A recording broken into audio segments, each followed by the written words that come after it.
So I'm Angie Lee, and I am the Global Sector Leader for Workplace at Santech. Santech is a 23,000 person firm and a number of different divisions, and I belong to the Buildings Division, about 4,500 people, and it's mostly architects, engineers, designers, a lot of specialty consultants, anything that has to do with the built environment from the ground up, vertical.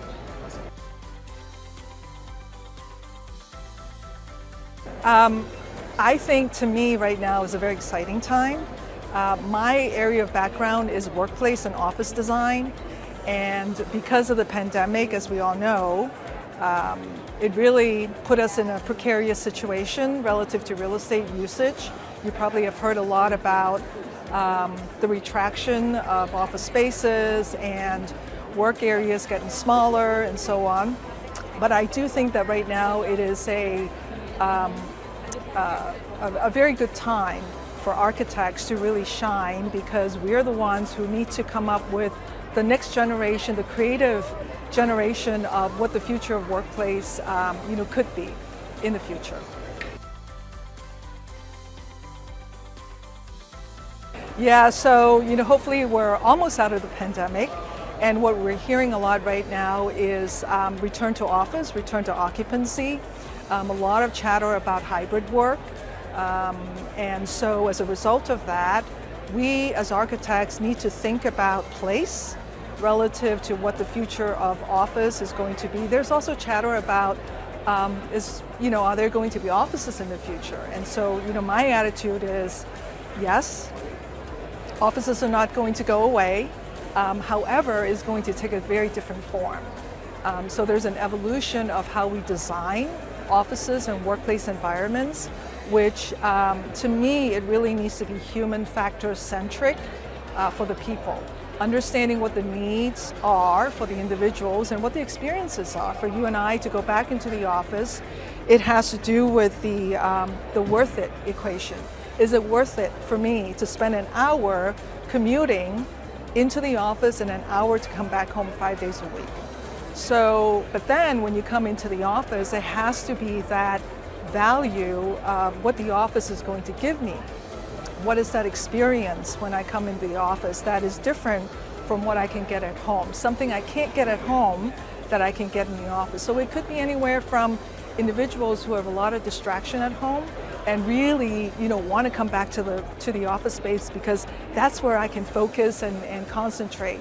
But then on the other hand, other people come back because they want to collaborate, they want to have that social interaction with their colleagues. So there is no one size fit all. And so organizational culture has to take that into account. I would also say that the heavy-handed approach of mandating people to come back to the office is probably not the right thing to do, at least in the foreseeable future. So I think that the genie is out of the bottle, right?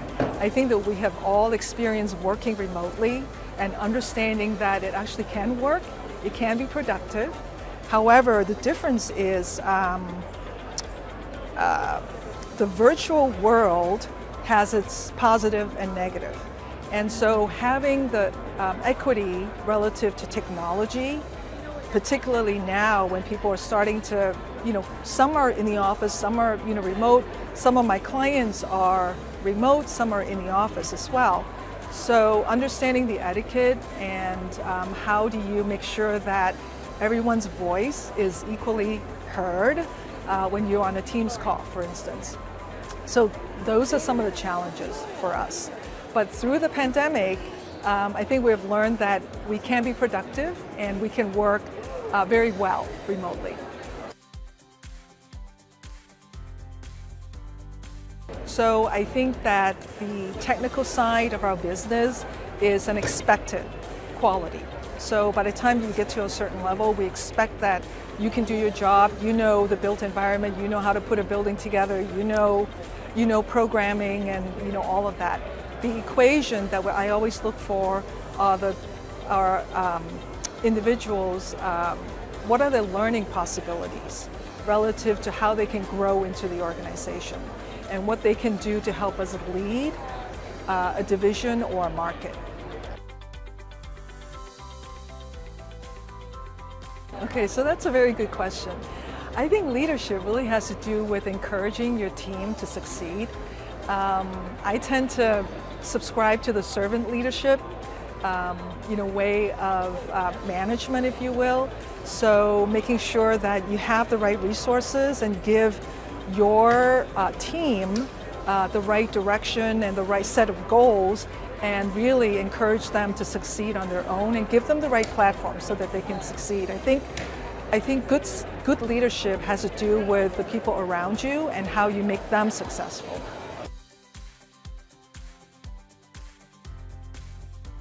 So I have had some great mentors throughout my career. Unfortunately, they were all male. I wish I had a female mentor kind of growing up in my career. I also learned a lot about what not to do. It's also the good and the bad. I think a good mentor could be someone who gives a lot of encouragement and help an individual to aspire to become, to aspire to move into their career as they envision their career to be. So it's not a coach, but really being there for conversations, for advice, to be that voice of support for the individual. Bringing your career experience to play.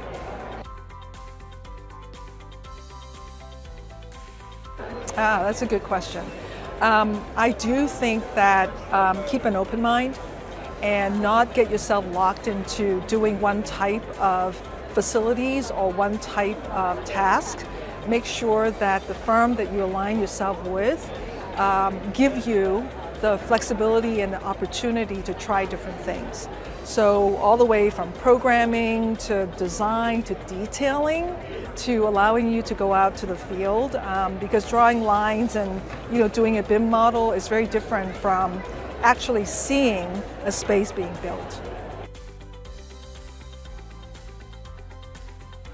Well, I think that, just like everyone else, including architects, most individuals now understanding that remote work is possible, that we can be productive. What the change is, I think, in the industry, and it's not just architecture, it has to do with human resource policies, office policies relative to coming back to the office versus working remotely.